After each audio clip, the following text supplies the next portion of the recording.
presented by Hello Music World.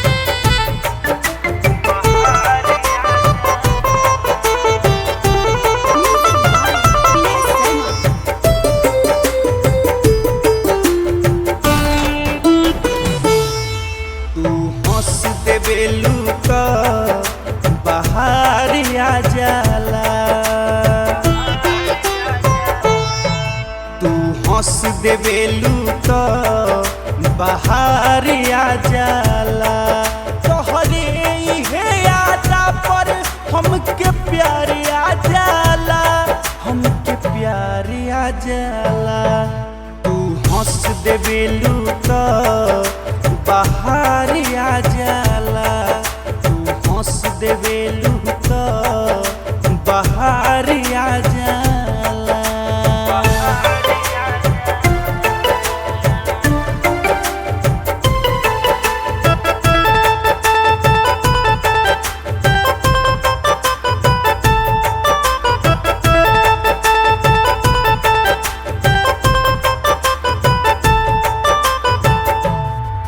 तू देखेलू जब पलट के हम मर मिट जानी हो।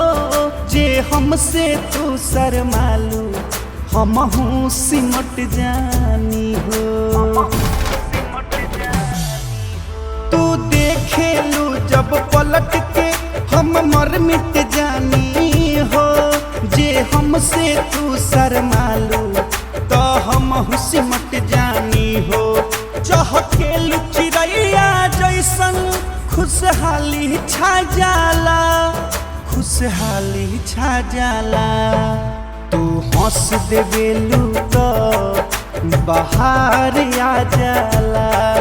तू हंस देवेलू तो बाहर आ जाला।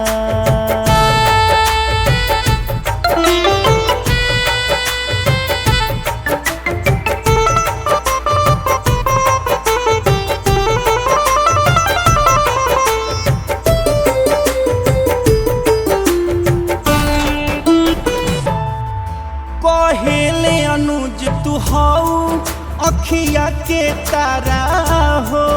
हेमंत के खातिर तू बरु जान से प्यारा हो। कहेले अनुज तू हऊ अखिया के तारा हो। हेमंत के खातिर तू बरु जान से प्यारा हो।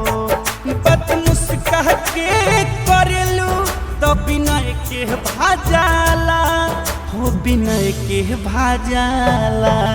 तू हंस देवेलू तो बाहर आ जाला। तू हंस देवेलू तो बाहर आ जाला।